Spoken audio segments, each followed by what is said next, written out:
Olha só, a gente vai trazer daqui a pouquinho, a gente já está preparando o material para você. Em poucos minutos a gente vai trazer essa história, hein? Você não pode sair daí, desgrudar do canal, porque daqui a pouquinho a gente vai trazer os detalhes desse homem que foi preso em flagrante, é um policial e as informações é de que ele estaria pedindo dinheiro para parentes de uma pessoa ou um grupo que foi preso no ano passado por tráfico de drogas para mudar o depoimento dele na polícia.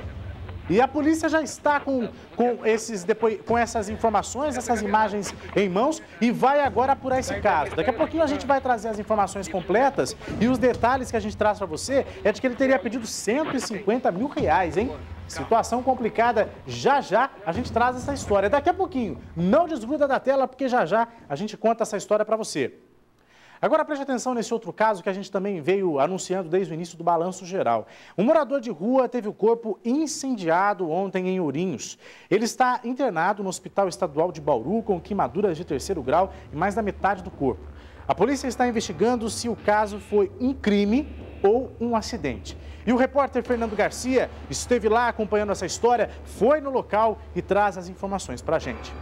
Praça Caló, cidade de Ourinhos. Foi bem aqui que ontem, por volta das 11h30 da manhã, o morador de rua, Luiz Carlos Dias, de 54 anos, teve 37% do corpo queimado. Ele queimou-se da cintura para cima, com queimaduras de 3º grau. Foi socorrido por uma unidade de resgate do Corpo de Bombeiros. Agora, neste exato momento, ele se encontra na unidade de terapia de queimados do Hospital Estadual da cidade de Bauru.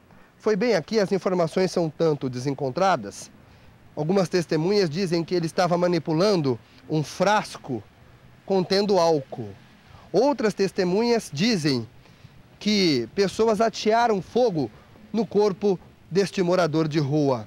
A realidade é que ele chegou a ser socorrido pelo Corpo de Bombeiros. Segundo o tenente Almir Dias, que comanda a unidade do Corpo de Bombeiros aqui na cidade de Ourinhos, não há possibilidade que ele tenha se ferido com cachaça. A maior probabilidade é que ele estivesse manipulando álcool. Tenente, como é que foi essa ocorrência? A hora que o Corpo de Bombeiros chegou até o local, as chamas já haviam sido debeladas? Sim, chegamos no local, não estava mais em chamas, né, o corpo da vítima. Então, de imediato, já providenciamos o seu transporte de socorro para o pronto-socorro, através do resgate nosso. Agora, tenente, as primeiras informações dão conta de que ele havia se queimado, outras pessoas teriam ateado fogo. Muitas pessoas falam que ele teria se queimado com cachaça, mas a cachaça não tem uma inflamabilidade tão grande quanto um álcool comum. Pelas lesões apresentadas, dificilmente foi uma cachaça, provavelmente foi o álcool mesmo etílico. Crime ou acidente? A Polícia Civil de Ourinhos já instaurou um inquérito para apurar o caso. Nós vamos conversar com o doutor Amarildo, que é o delegado seccional. Doutor, quais são as informações que a polícia tem com relação a esse caso? Crime ou um acidente? A polícia trabalha nas duas hipóteses, que pode ser tanto um acidente ou uma modalidade criminosa. Em princípio, pelas primeiras colheitas de informações, teria sido um acidente com um casal que estavam próximo lá, mas não se descarta de haver uma eventual participação em alguma conduta criminosa ou acidental. E a DIG já está ouvindo diversas pessoas que lá se encontravam, depois quando a polícia chegou já não estava mais, então os investigadores já estão indo até essas pessoas para confirmarem essas versões. Muito obrigado pelas informações, doutor. De Ourinhos, Fernando Garcia para o Balanço Geral. Tá, é a polícia de Ourinhos ainda em cima dessa história, mas eu quero te convidar para fazer uma análise comigo aqui, porque muito além da gente ficar discutindo só se foi crime ou se foi um acidente, a gente tem que pensar também na questão social, né? Por que essas pessoas ainda estão aí vivendo à mercê tanto da criminalidade, de atos de vandalismo, né? E também riscos, como esses dois acabaram correndo. Tinha uma outra pessoa com ele, segundo informações da polícia, o fato está sendo ainda melhor apurado, mas é complicado, né? Viver nessas condições que a gente está vendo aí, né? Na rua, num banco de praça. Realmente é complicado. E aí acontece um acidente desse, fica tudo mais difícil, né, de ser socorrido, porque aí não tem informação, não tem parente, não tem amigo. Então é uma questão social também ainda mais grave. O fato está sendo apurado, a própria polícia, a própria delegacia seccional na história, para investigar. Será que alguém passou lá, ateou fogo nesse homem? enquanto ele estava dormindo ou estava ali repousando? Ou não? Será que foi um acidente mesmo? Estava ali tomando as suas biritas, né? E aí, de repente, acendeu um fósforo, um isqueiro e acabou provocando essa tragédia. Então fica esse caso, um mistério. Ainda é um mistério para a polícia. Assim que esse homem, se Deus quiser, sair do hospital, ele provavelmente vai ser ouvido pela Polícia Civil para esclarecer esse caso. E a gente segue aqui com o balanço geral, porque agora sim, agora a gente traz a informação sobre aquele caso que a gente vem anunciando desde o início dessa edição. Um policial foi preso em flagrante pela polícia de Botucatu e, segundo informações, o crime seria extorsão. Este oficial fez uma prisão de tráfico de drogas no ano passado e estava negociando agora com familiares e integrantes também desse grupo que teria sido preso no ano passado. A ideia do policial, segundo a polícia, era mudar o depoimento, mas para isso estaria pedindo inicialmente R$150 mil. As vítimas de extorsão gravaram toda a negociação com o policial. Passaram para a PM, que ontem realizou o flagrante quando o policial Nivaldo Barbosa recebia ou estaria recebendo os R$1.500. O comandante do 12º Batalhão da Polícia Militar, o tenente-coronel José Aparecido Siqueira, tem mais informações para a gente ao vivo por telefone e é com ele que eu falo agora. Uma boa tarde, coronel. A Polícia Militar participou efetivamente desse flagrante. O que aconteceu? Boa tarde. Boa tarde, ouvintes.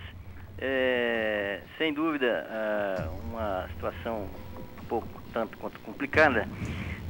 Nós somos, então, acionados pelo Poder Judiciário porque havia uma tentativa de extorsão da parte do policial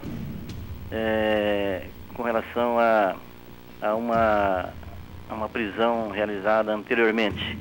Esse depoimento já estava em juízo. Então ele foi procurado por um dos parentes de um dos acusados, e esse policial acusado então teria pedido um valor inicial por volta aí de 100 mil, mas que isso foi abaixando até culminar aí com a realização aí da transação.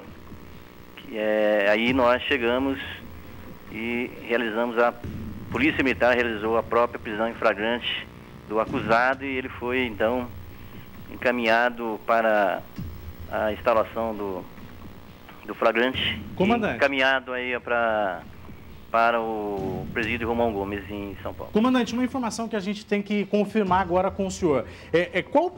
Qual é a história desse policial na corporação? Qual que era a trajetória dele? E, em segundo lugar, ele realmente recebeu o dinheiro? Ele chegou a ter o flagrante dele pegando o dinheiro? Sim, até por isso que deu o flagrante, né? Então, não, o histórico dele não é ruim. Ele não tinha nenhuma passagem nesse sentido. Ele é um bom policial até esse momento. O que aconteceu é que, não sei, levado pelo quê, pela ambição, mas ele cometeu esse grave erro, e a polícia não admite, de hipótese alguma, esse desvio de conduta. O Marcão ali, onde que tá? A polícia não admite, militar não admite de forma alguma esse desvio de conduta. Agora, comandante, é o seguinte, o policial foi agora para a penitenciária, né, para o presídio Romeu Gomes, que é onde ficam os policiais que são envolvidos em Romão Gomes, né, que é onde ficam os policiais envolvidos em crimes. O que acontece com esse policial agora? Ele responde a uma questão interna, também a um crime fora? Como é que é o caso dele?